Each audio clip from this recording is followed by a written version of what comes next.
अस्सलाम वालेकुम students, welcome to my YouTube channel. उम्मीद करती हूँ आप सब लोग खैरियत से होंगे।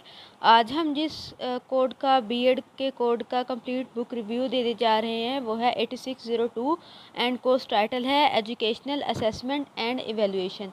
जैसा कि नाम से ही जाहिर है कि ये एग्ज़ाम से रिलेटेड है और इवेलुएशन से रिलेटेड है, तो हम आज के इस लेक्चर में तमाम चैप्टर्स को डिस्कस करेंगे, इंपॉर्टेंट क्वेश्चंस को डिस्कस करेंगे, गेस्ट क्वेश्चंस कौन कौन से हैं और किन क्वेश्चंस के पेपर में आने के चांसेस हैं, तो उनके बारे में ना सिर्फ बात करेंगे, हेडिंग्स बताएंगे, बल्कि कंप्लीट नोट्स प्रोवाइड किए जाएंगे। तो वीडियो को एंड तक ज़रूर देखें और अगर अभी तक आपने चैनल को सब्सक्राइब नहीं किया तो do subscribe my channel. Without wasting any time हम लेक्चर स्टार्ट करते हैं।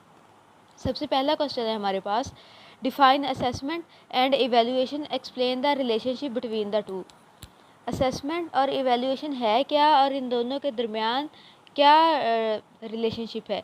तो असेसमेंट एंड इवेल्युएशन बज़ाहिर तो एक जैसी टर्मिनोलॉजीज़ लगती हैं, लेकिन इन दोनों में अच्छा खासा फ़र्क है। वो फ़र्क क्या है वो हम इनकी डेफिनेशन पढ़ के फिर बता सकते हैं। सबसे पहले कुछ इसका तारुफ है कि assessment and evaluation are two interconnected process in the field of education that are used to gather information about student learning and make judgment about their performance. While they are related, they are distinct differences between the two. बेशक ये दोनों मिलती जुलती terms हैं, लेकिन फिर भी इनके दरमियान डिफरेंस है। वो डिफरेंस क्या है वो हम इनकी डेफिनेशन देखकर फिर देखेंगे। आप लोग अपने दोस्तों के साथ भी वीडियो को शेयर करें और चैनल को सब्सक्राइब भी करें, और जिस और कोड की वीडियो चाहते हो तो वो भी मुझे कमेंट बॉक्स में बताएं, और ये वीडियो आपको कैसी लगी लेक्चर देखने के बाद वो भी बताइएगा। सबसे पहले हम देखते हैं कि असेसमेंट क्या है। Assessment refers to the systematic collection of data and evidence about student learning.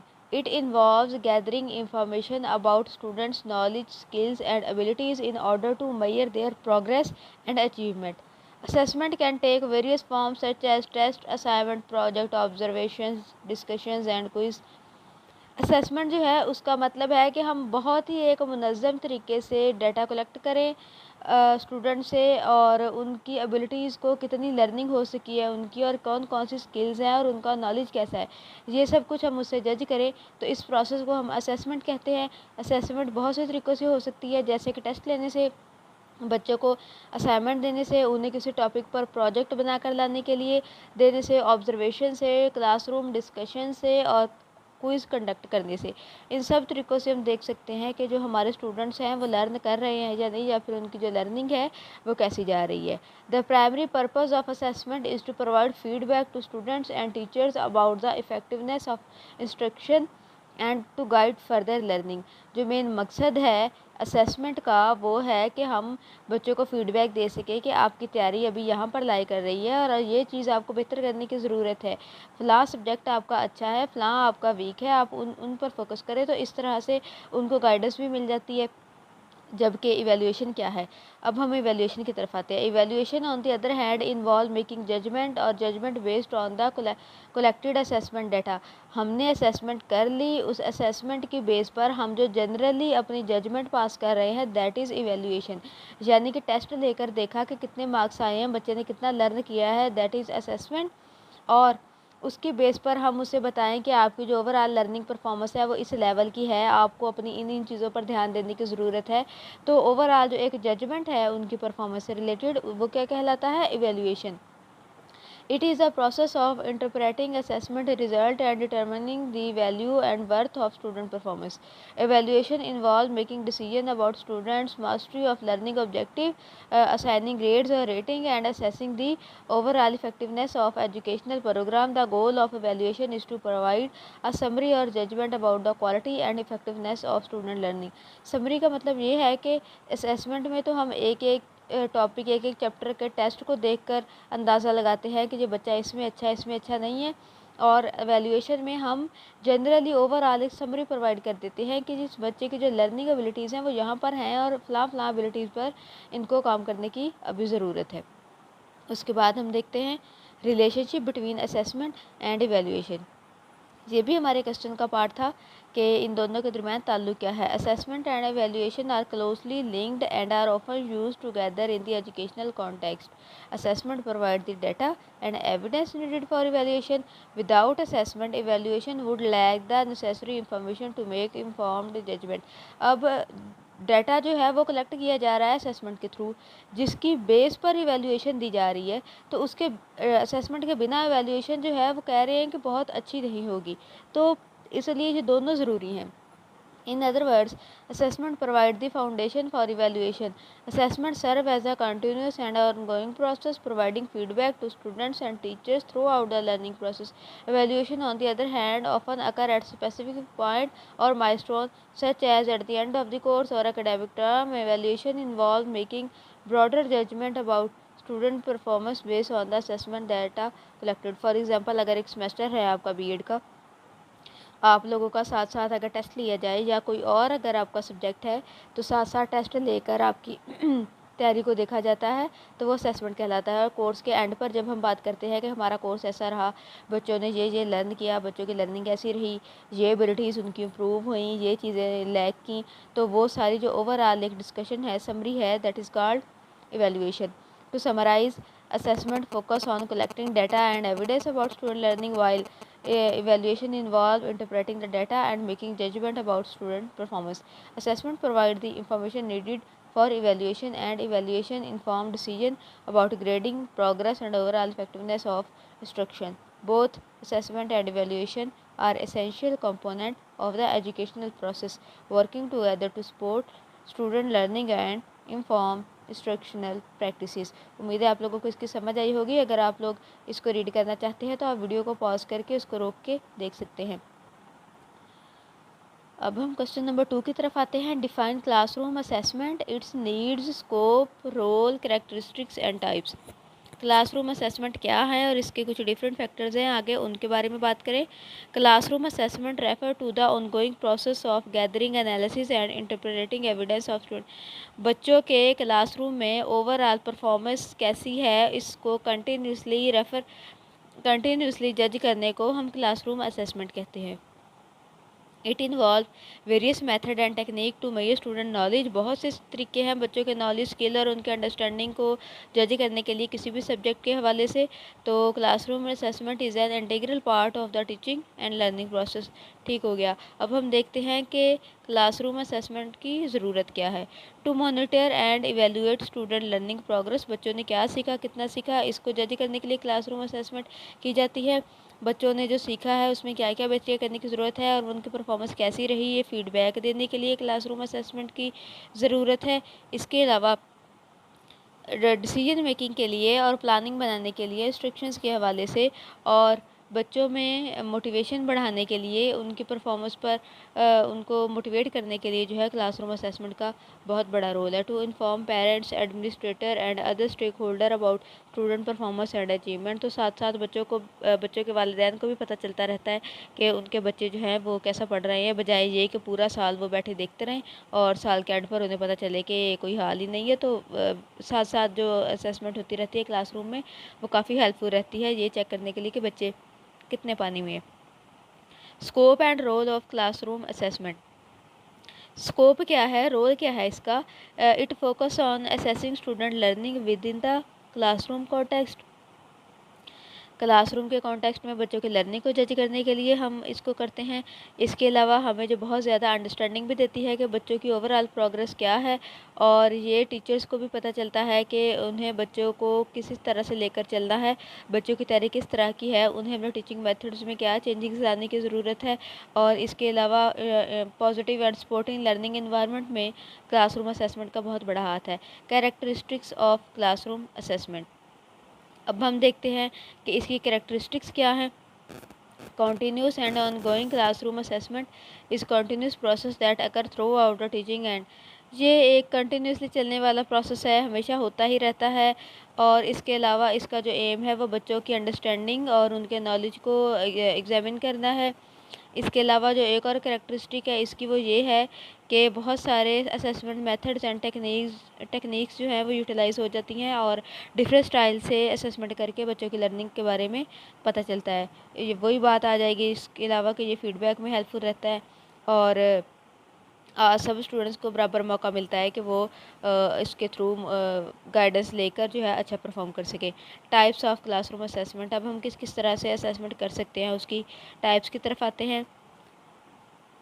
Diagnostic assessment conduct at the beginning of instruction to identify student prior knowledge, यानी कि एक क्लास के स्टार्ट पर बच्चों का जो टेस्ट लिया जाता है ये जानने के लिए कि जो इनका प्रीवियस नॉलेज है वो कितना है, क्योंकि जो उनका प्रीवियस नॉलेज होगा फिर उसी हिसाब से उसी बात को बेस बनाकर आगे हम उनको पढ़ाना शुरू करेंगे। तो जो स्टार्ट की असेसमेंट होती है that is called diagnostic assessment, जो बच्चों के प्रीवियस नॉलेज को सीखने के लिए की जाती है। फॉर्मेटिव असेसमेंट क्या होती है, ये बिल्कुल ही अपने सेशन के दौरान की जाती है, जिससे पता चलता है कि बच्चे आया कुछ सीख भी रहे हैं या नहीं। जो फीडबैक दिया जाता है उससे टीचर को भी आइडिया हो जाता है और बच्चों को भी पता चल जाता है कि वो कितना लर्न कर पा रहे हैं। उसके बाद आ जाती है समेटिव असेसमेंट, ये बिल्कुल एंड पर की जाती है यूनिट के या कोर्स के। तो इसमें बच्चों के ओवरऑल ग्रेड वगैरह उनको साइन किए जाते हैं और वो उन्होंने कैसा परफॉर्म किया ये सब कुछ देखा जाता है। परफॉर्मेंस बेस्ड असेसमेंट तो require student to demonstrate their knowledge and skills through task और प्रोजेक्ट, यानी कि प्रैक्टिकली करके दिखाया जाए कि आप में क्या टैलेंट है, किस तरह से आप एक्सप्लेन करोगे अपने टॉपिक को, that is called performance based assessment. उसके बाद हम सेल्फ असेसमेंट की अगर बात करें तो it involve student reflecting their on learning progress, यानी कि बच्चों को खुद पता चले कि उन्होंने क्या सीखा है क्या नहीं, कौन से उनके स्ट्रॉन्ग एरियाज़ हैं, कौन से उनके वीक पॉइंट्स हैं। तो इस असेसमेंट को सेल्फ असेसमेंट कहते हैं। और जो लास्ट है हमारे पास वो है पीयर असेसमेंट, ये फीडबैक और बच्चों की प्रोग्रेस को वैल्यूएट करने को कहते हैं। इनफॉर्मल असेसमेंट एक और टाइप भी है, it include observation, questioning and classroom discussion. ठीक हो गया, ये सब टाइप्स है असेसमेंट की और इनकी बेस पे हम ये अंदाज़ा लगाते हैं कि हमारे जो बच्चे हैं वो कितना सीख पा रहे हैं। ठीक है, यहाँ तक हो गए हमारे 2 क्वेश्चन। अब हम क्वेश्चन नंबर 3 की तरफ जाते हैं। Explain principles of classroom assessment. Principles क्या है, सबसे पहला प्रिंसिपल तो है वैलिडिटी।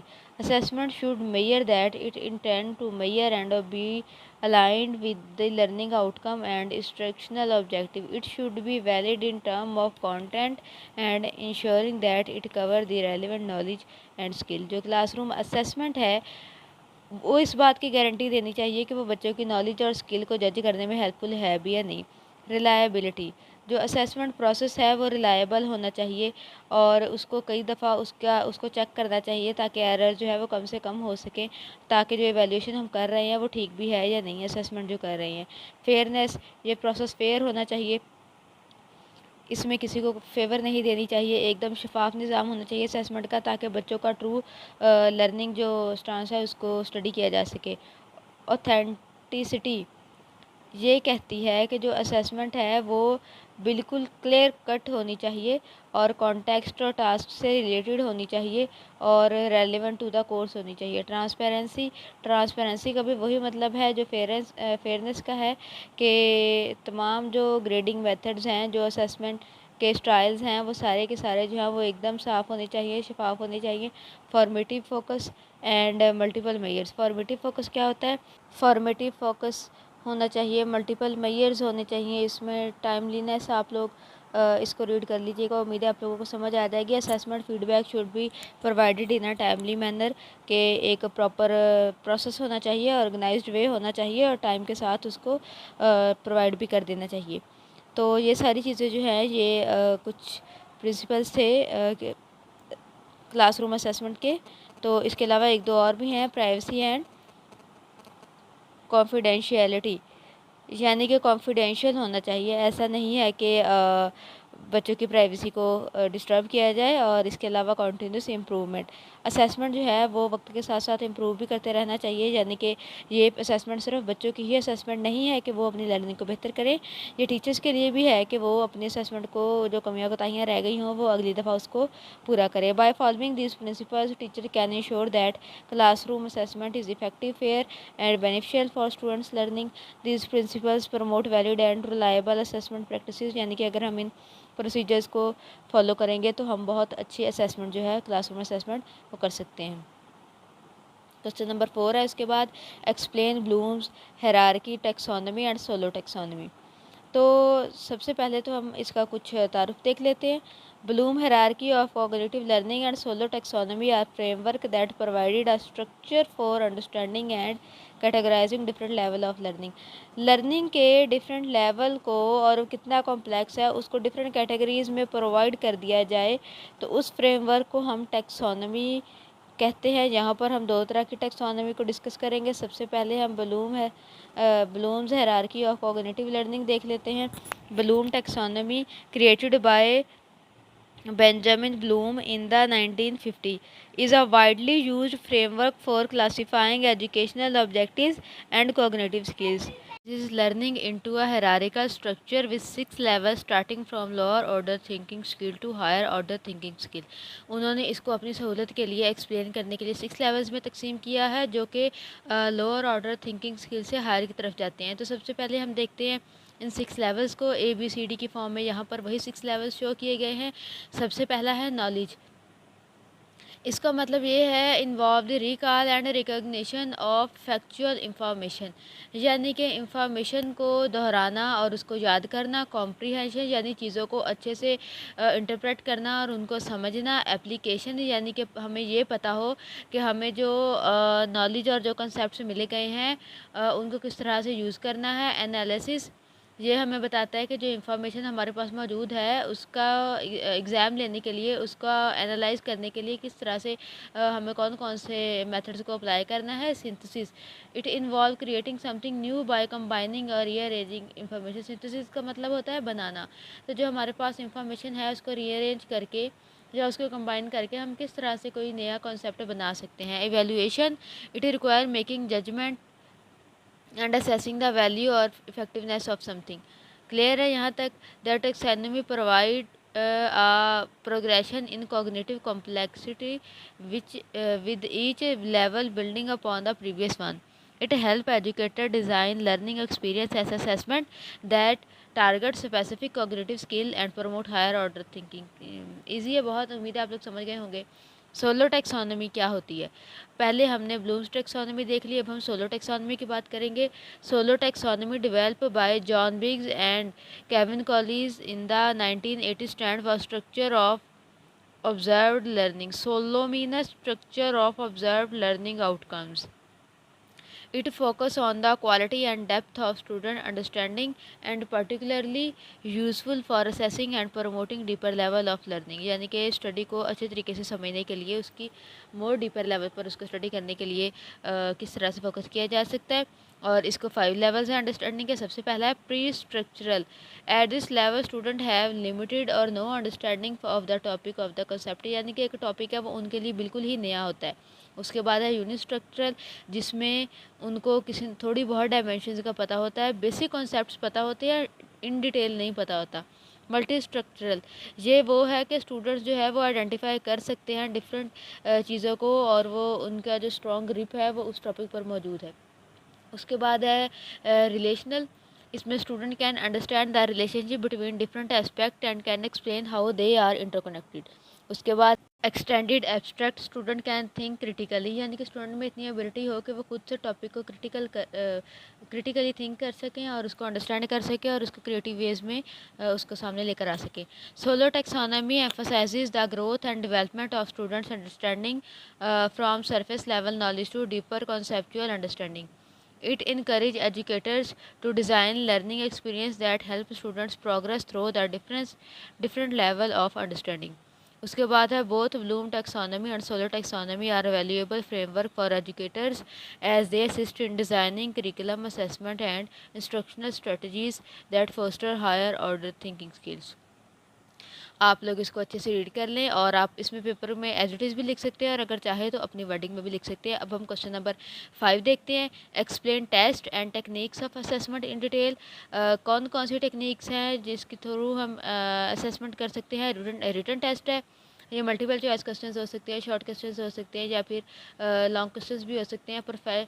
परफॉर्मेंस बेस्ड टेस्ट हो सकते हैं, यानी कि कोई प्रोजेक्ट वगैरह देकर आप देखें कि वो किस तरह से मैनेज करते हैं। ऑब्जर्वेशन के थ्रू कर सकते हैं कि उनको ऑब्ज़र्व करें, उनका बिहेवियर देखें और फिर आप एनालाइज करें and then project and assignment. Assignment देकर बच्चों को फिर भी उनकी असेसमेंट की जाती है। Self assessment, peer assessment, interview. ये मैं ज़्यादा डिटेल में इसलिए डिस्कस नहीं कर रही क्योंकि लास्ट ऊपर जो टॉपिक था उसमें हमने इन सब पॉइंट्स को पढ़ लिया है। तो आप उनमें भी लिख सकते हैं, इनमें भी लिख सकते हैं, यानी कि क्वेश्चन दो डिफरेंट तरह से आ सकता है। इंटरव्यू नहीं था वहाँ पर, वो आप लोग देख लें। 1-on-1 और group discussions to assess understanding and reasoning abilities.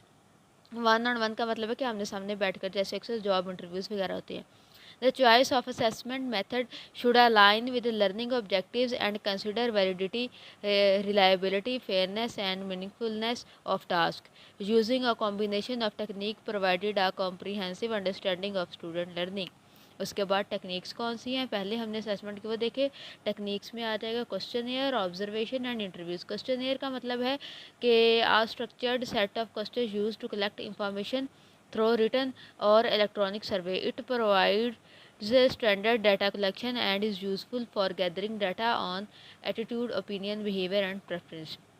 Observation: systematically watching and recording behavior, actions, and interactions in a specific context. It provides qualitative data on students' engagement, social interaction and skill demonstration. और interviews क्या है कि वही 1-on-1 discussion की जाए। These techniques serve as valuable tool for gathering data, assessing learning and gaining insight into various aspect of student performance and understanding. यहाँ तक हमारे हो गए 5 क्वेश्चंस, अभी 5 क्वेश्चंस और हैं, तो वो मैं ये नेक्स्ट वीडियो बनाकर वो अपलोड करती हूँ। तो अगर आप लोगों को समझ आई हो लेक्चर की तो प्लीज़ इसको शेयर भी करें और चैनल को सब्सक्राइब करना बिल्कुल मत भूलें, बेल आइकन को क्लिक करें।